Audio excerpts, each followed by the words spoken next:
और उनको ब्रह्मा, विष्णु, महेश, गणेश और दुर्गा माता के लोक दिखाए। बालक गरीबदास जी इन सभी लोगों को देखकर हैरान थे और सोच ही रहे थे कि ये सब मैं क्या देख रहा हूं। इतने में ही कबीर परमात्मा बालक गरीबदास जी को नरक दिखाने ले गए।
नरक के भयावह दृश्यों को देखकर बालक गरीबदास जी भयभीत हो गए और कबीर परमात्मा जी से कहने लगे, बाबा, ये लोग इन आत्माओं को इतना कष्ट क्यों दे रहे हैं? ये सभी आत्माएं अपने कर्मों का फल भोग रही हैं। जब ये सभी नीचे पृथ्वी पर थे और मनुष्य जीवन प्राप्त थे, तो इन्होंने कभी भी शास्त्रों के अनुकूल भक्ति साधना नहीं की। इसलिए आज इन्हें यमदूतों द्वारा इतना कष्ट दिया जा रहा है।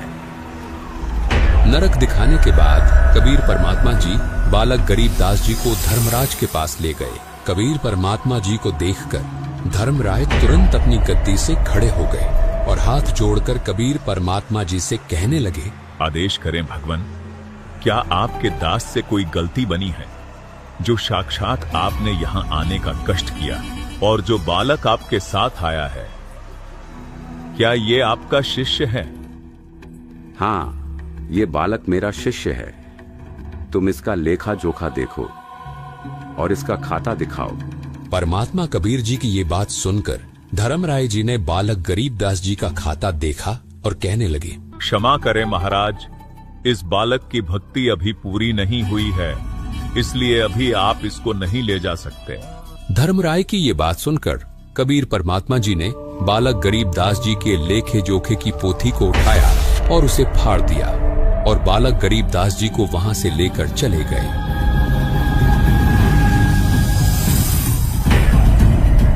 और काल के 21वें ब्रह्मांड में पहुंचे, जहां ये काल ब्रह्म तपस्शिला पर 1 लाख मनुष्य शरीरधारी प्राणियों के सूक्ष्म शरीर से निकले गंध को खा रहा था। इतना भयानक दृश्य देखकर बालक गरीबदास जी ने परमात्मा कबीर जी का हाथ जोर से पकड़ लिया और कहने लगे, ये कौन है? बेटा, ये काल ब्रह्म है। अपनी ही गलती के कारण इसे 1 लाख मनुष्यधारी प्राणियों के सूक्ष्म शरीर से निकले गंध को खाने का श्राप मिला है। यही है वो जो पृथ्वी पर सबको दुख देता है। कबीर परमात्मा गरीबदास जी को ये बात बता ही रहे थे कि तभी काल ने परमात्मा कबीर जी और बालक गरीबदास जी को देखा और 11वें द्वार के पास जाकर खड़ा हो गया। ऐसा प्रतीत हो रहा था कि 11वें द्वार से वो उन्हें निकलने नहीं देगा। परमात्मा कबीर जी ने काल ब्रह्म की यह गतिविधि देखी और सतनाम का सुमिरन किया। परमात्मा कबीर जी ने जैसे ही सतनाम का सुमिरन किया, वैसे ही देखते काल ब्रह्म ने अपनी गर्दन नीचे झुका ली, मानो कोई शक्ति जबरदस्ती काल को नीचे की ओर धकेल रही हो। बेटा, पांव रख इसके सिर पर। परमात्मा कबीर जी का आदेश पाते ही बालक गरीबदास जी ने ज्योति निरंजन के सर पर पांव रखा और 11वें द्वार से पार हो गए। 11वें द्वार से बाहर निकलते ही बालक गरीबदास जी और कबीर परमात्मा अक्षर ब्रह्म के 7 शंख ब्रह्मांडों में प्रवेश कर चुके थे।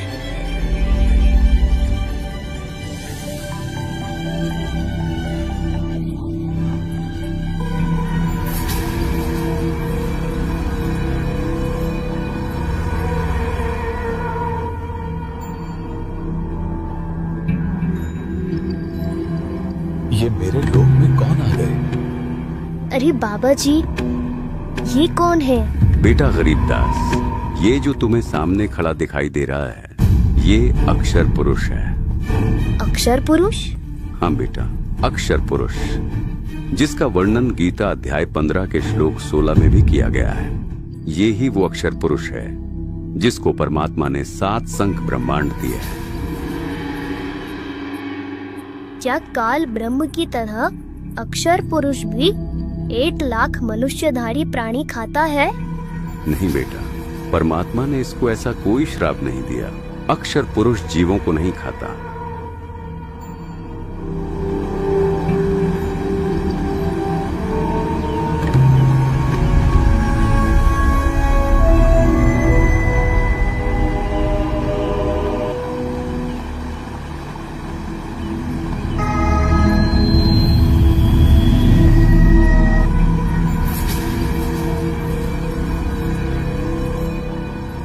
लगता है कि ये स्वयं परमात्मा ही आए हैं और अपनी किसी आत्मा को साथ लेकर आए हैं।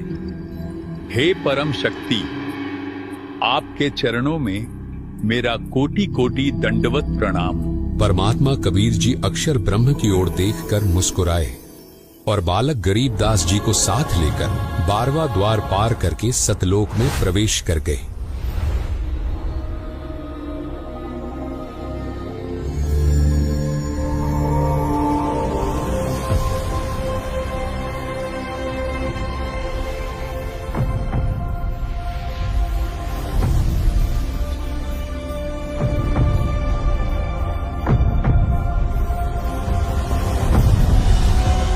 बाबा जी, ये तो बहुत सुंदर लोक है। हाँ बेटा गरीबदास,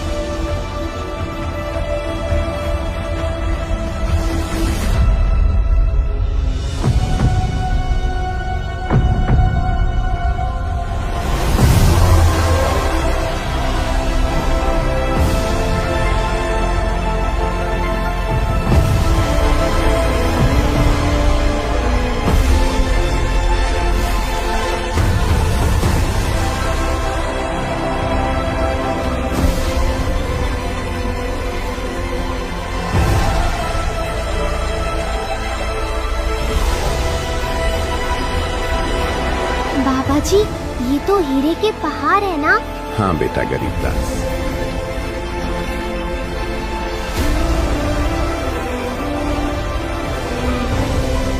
वाह, ये कितना सुंदर बाग है।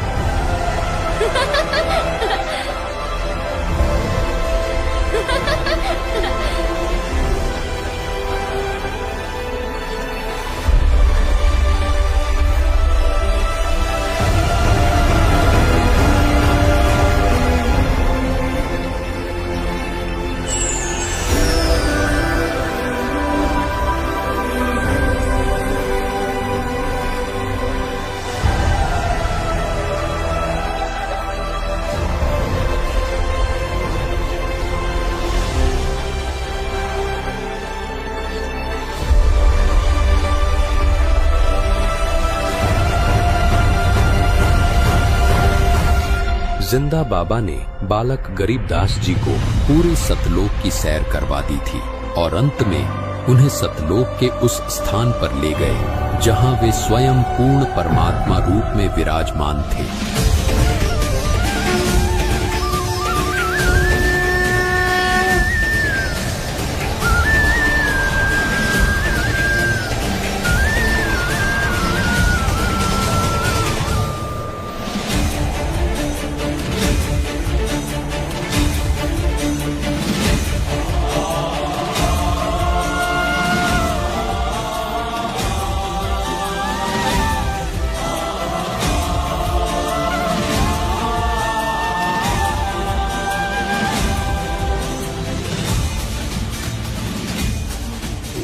गरीबदास जी देखते हैं कि जो जिंदा बाबा उन्हें सतलोक लेकर आए थे वे सिंहासन पर विराजमान परमात्मा को चवर करने लगे।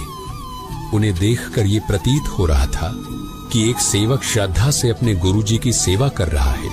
ये देखकर बालक गरीबदास जी अंदर अंदर सोच रहे थे, ये जिंदा बाबा तो भगवान के कोई सेवक लगते हैं।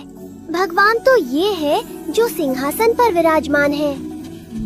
इतने में बालक गरीबदास जी देखते हैं कि जो परमात्मा सिंहासन पर विराजमान थे वो तेजोमय शरीर युक्त परमात्मा सतपुरुष खड़े हो गए और जिंदा बाबा जी उस सिंहासन पर विराजमान हो गए तथा तेजोमय शरीर युक्त परमात्मा जिंदा बाबा के ऊपर एक सेवक की तरह चवर करने लगे।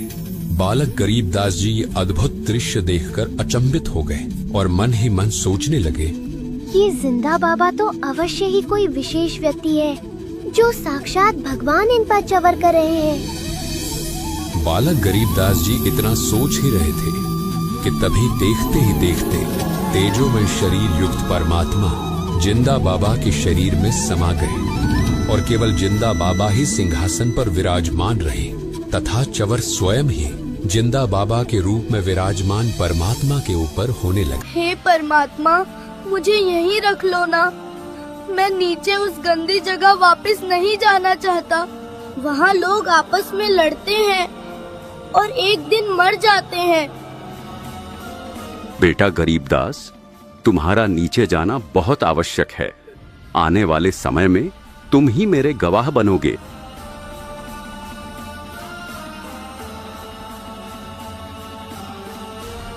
जाओ बेटा और पृथ्वी पर जाकर सबको बताओ कि पूर्ण परमात्मा कौन है और हम सब कहां से आए हैं। बेटा गरीबदास, मैं तुम्हें दिव्य दृष्टि दे रहा हूं। अब तुम्हें भूत, भविष्य, वर्तमान सब ज्ञात होगा।